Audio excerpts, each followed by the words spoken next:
بەرنامەی چاکە پردێکە بۆ یەگەیشتنی دڵەکان. ئەمجارە لە ناوچەی پیشەسازین ئەو شوێنەی پیشەوەران دەستیان وەکو ئاسن ڕق بووە، بەڵام بە هەوڵ و ویستی بەرنامەی چاکە دڵەکانیان پێچەوانی دەستەکانیان میهرەبان خۆیان دەنوێنن.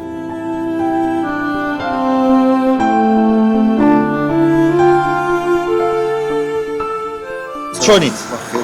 ئەحواڵت چۆنە؟ سەحەتت؟ لەگەڵ ڕەمەزانە دەبێ ئینسان چی بکە باشە؟ لەمانجی ڕەمەزانە ئەوەرکانە چین مرۆڤ لە سەرێتی دەبێت جێبەجێ بکات. لێبوردنی لێبوردنی بە پێی و زانیاریان ئێمەوانە لەگەڵ کاک حاجی خۆش ئینسانێکی لێبوردەی بووی کە هاتوون بۆ لای تۆ. دەچین بۆ لای بێکەوە. بەخوای حاجی بەنسبەت مام حاجی ئەمە سونە بخوارێ دریشکاندی بە لەبەر خاتی مانجی ڕەمەزان و لە پێناو خوای گەورە بەخێر بەسەر هەردوو چەند بەس زەحمەتە زۆر دری بریندار کردن. پێناو خوای گەورە لە پێناوی کاتە ڕەنگە خوای گەورەمەوە بۆ ڕێک بێنان بۆی کارێکی چاکە دەست بەخێر بەسەر هەردوو چاوم زۆر پێم خۆشە لەو بەرنامەکەتان شتێکی چاک بەس ئەو کابرا زۆر دری بێ نانابێ لەگەڵ ئێمە بێیت ئەوی شەکەیت بە خاتری ئێمە بەخوای گەورە خوای گەورە میشە ئینسانی چاکەی خۆش دەوێت. زەحمەتە ئینسانی چاکەی خۆش دەوێت. لەگەرتم بەس زەحمەتە زۆر دری بریندار کردیمە. منە با بچین بۆ لای ئەمە ئینشاڵڵا خوای گەورە ئەوە دەبێتە ئەچرێک بۆ تۆ پاداش حتمما لەگەرتم بەس ئەوەی نییە قیامەت هەیە مردن هەیە دنیا و دینە هەیە ژیان کورتە لەر سەیری متاکد خاطری خوای گەورە لێ خۆش بە لە پێراوی ئێمەژنە بەخوای زۆر تەکلیفیان بەس هەموو ڕەفز کردیە. ڕەنگە خوای گەورە من ناردوێت من ناڵێمەوە بەڵام بە سوتفێک هاتبێتم ئەمە کارێکی چاکە هەنگاوێک هاتووە پێشت دەبێتی بە خاتی ئەمە بڵ تۆفیق لەگەڵا بکە بەخوای زەحمەتە لە بە خاتی من ئەمە هاتوین ئەوە سێ سەلاماتین بۆ لای تۆ بەخێر بەسەر هەردوو چەند بەس زەحمەتە زۆر دری بەرینار کردن. دەست لە ملیش بکە بە خاتی ئەستە باڵ واللهی فی سەبیل الله دێم لە ڕای خوای ئەو لە بەخاتر زۆر سپاس دەکەم کە داواکەت قبوڵ کرد ئینشاڵڵا ئەجرە لای خوای زۆر ئیلحایان لێ کردن زۆر ئیلحایان لێک بەس بەخوای هەموو ڕەفز کرد ئینشاڵڵا خوای گەورە کەسانی تریش چاو لە تۆ بۆ کارە چاکە ئەو لە پێناوی خوای گەورە بیکەی زۆر باش مانجی ڕەمەزانە و ئینسانیش لێبوور دەبێت قیامەت هەیە دەبێ ئەو کاری چاکار بکەین فەرموو.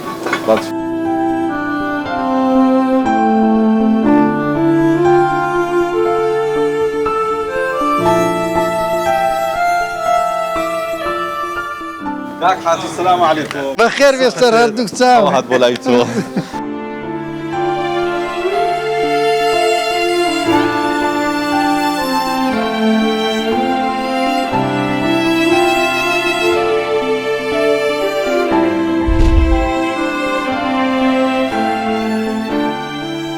چۆنی کاک حاجی؟ چاچی بە قوربان چاو دەم بەخێر بێستەر هەردوو چاوم بەخێر بێت. ئەوە لە دڵەوە هات بۆ لای تۆ تۆش لە دڵەوە دەبێت لێ خۆش بیت.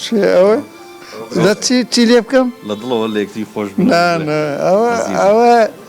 ئەوە خۆی ناناسی ئەوە کوڕی منە بە حیسابی کوڕ.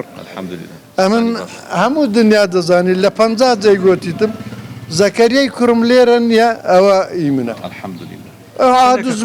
عاجز بووە بابە کوڕێک عاجز نابن عاجز دەبی بە عاجز لۆ خۆی کەی بخۆیت چاوت ماز دەکەم بەڕێز ڕێز و احترام هەیە دەستان خۆش بێ زۆر سپاستان دەکەم. وا خێرتان بنووسی ئیشاڵڵە بەردەوام دەبن لەو شتە. زۆر سپاس.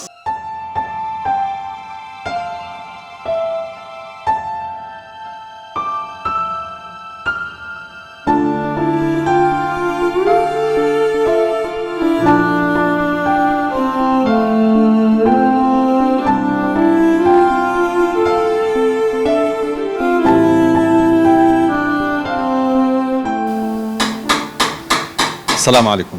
سلام ورحمة الله وبركاته. نابڕێزی عزیزی لە خزمەت. ئەو ئەرکانە چین کە مسلمانێک لە سەریا بێت لە مانجی ڕەمەزاندا ئەو ئەرکانە چین کە بێت جێبەجێ بکات؟ لە مانجی ڕەمەزاندا فەرزە نوێژەکانمان تەڕاویعەکانمان زکاتەکانمان ئەوانە هەمووی فەرزە لەسەر مسلمانان. جگەلەوە خاڵێکی تر ماوە ئەبێ ئینسان لێبوور دەبێت لە مانجی ڕەمەزان. طبعا ئینشاءڵڵا مسلمان دەبێ هەمووی لێبوور دەبی. خوای گەورە ئینسانی لێبوردەی خۆش دەوێت. طبعا هەروایە بە تەئکید.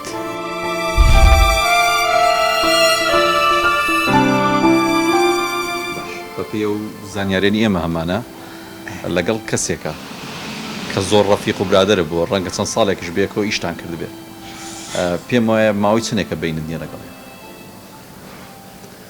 چۆن دەزانێ دەیزانی ماوەی چنێکە قسە ناکەم بێکەوە والله من الحەمدلله لەگەڵ کەس ناخۆشی و عادزیم نییە بەڵام هەندێک جاری شتە چی دەرێت شەیتان سەبەبە شتەکە هیچیش نییە ئیسان ڕق هەڵدەگری بەنسبەتە من ڕق نیمە الحەمدلله دەڵم زۆر سافە بەرامبەرەکەشم مەگەر لێم عادز بیا لەوانێ مش عادز ببم زۆر تەبیعیە ئامادەی لێبور دەبیت من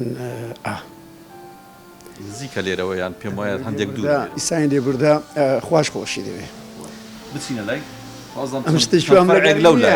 شتێکی ئەم لەگەلی نەبوو الحەمدلله مەبرا بووینە 16 ساڵ پێکەوە بووینە ئێستا مەرحەباتان هەیە سەلامتان هەیە نا چەندێکە مەرحەباتانەوە هەر لەو کاتێ لەگە من لێرە ڕۆیت لەوە نەبوو لەسەر ڕۆیشتنەکەمە کە ڕۆیش لێرە تەبانەمە کە ڕۆیشتیش گوتم بەس ئەمە لێک عادز نەبین لەبەر ئێمە براینەوە و هەبراش بووینە تەمەنەشی زۆرە پێکەوەی نێک ئایلەی نەنەمەچیەکمان کردیە نامێ لە من عادز بی بەس ئەوەندە هیچ کەم لە توونایە بەس دەمێ لە من عادز نەبی دوای هەڵەکی بچوک ڕوویدا و هاش نەبوو ئەو هەڵەیە بۆ شێوەی ئەمن بەڕاستی عادز بووم من عادز بووم ئەو نا پیا حەق بڵێ ئامادەی لەو هەڵەی خۆت باڵنی داوای لێبوردنێکی بچینە لای ئێستا لەم دەم دەستی بڕۆینە لای لەبەرخوا ئینسانی بەخشندەی خۆشەوێ هەم لە پێناو خوا بیکە هەم لە پێناو مانگی ڕەمەزانە ڕەنگە ئێمە سەرۆکاری ئێمە بەندێکی ناتوین بۆ لای باکس ئەنگۆ بەڕێزن ئەنگۆ دەستخۆشیتان لێ دەکەم لەو بەرنامەی کە هاتینە ئەوها لە ناکاوە دەستخۆشیتان لێ دەکەم بەڕاستی شتەکی مسلمانانەیە شتەکی پیرۆزە خێرەی گەورەشە لۆنگۆ دەشێم لەبەر خوش دێم ئەوەلەن دوایش لە بە زەنابتان هیواداریشم ئەوە شتانە بەردەوام بینەک هەلو ملۆ هەموو خەڵکێک لەی شدەکەین داوای لێبوردنەکە فەر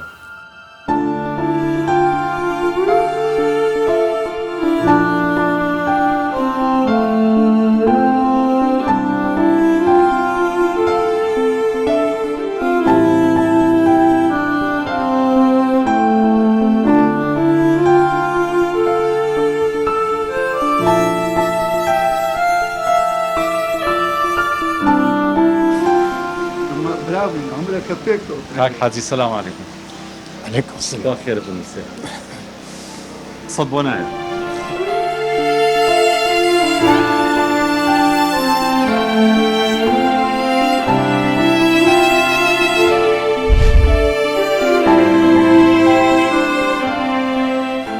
دڵیەمەتان خۆش کرد حتمەن دڵنیام ئەو گریانە گریانی خۆشیە سلام وەژویاخۆ کارێکی باش سلامەتی بەقوربان سلامەتی یا ڕەبی خۆش بیاخۆ کاتم بۆ لای یەکتریاوەیەکتان خۆشێ باوەش بەیەکتریاکان دڵیەمەش خۆش دەکەم سلامەتی عەزیزی من خۆش بیاخۆم گوت سای من فاخێتان نووسیاری هیچ لە دڵدا ماوە ئەمن تەواو ماتڵ هاتە دوکانێتەوە تەواو بەس دەبینی شتی گچکە ئینسان گەورە دەبیتن لە کنیدە نەخۆ هیچ نییە ئەمە گردنیشم ئازا کردیەوە بەخۆی دەزانانی لە پێش حاجیش هەر برای جارانینەوە زۆر سپاس دەستە خۆش بێ سپاس کە لێ خۆش بی نا تو بەڕێزن خوا خێرتان نووسیار خوا خێری حاجی ئیسماعیلیش بنووسی دیسان دەرێمەوە زۆر لە مافیان ئەمان ئەوەمان نەکرد زیاتر حاجی زۆر هەولیدا بەس ئەنگۆش بوونە دەست پێشکەرەی بەهێز لەو مۆزوعی دەستان خۆش بی ئینشاءالله نەخشە لە زۆر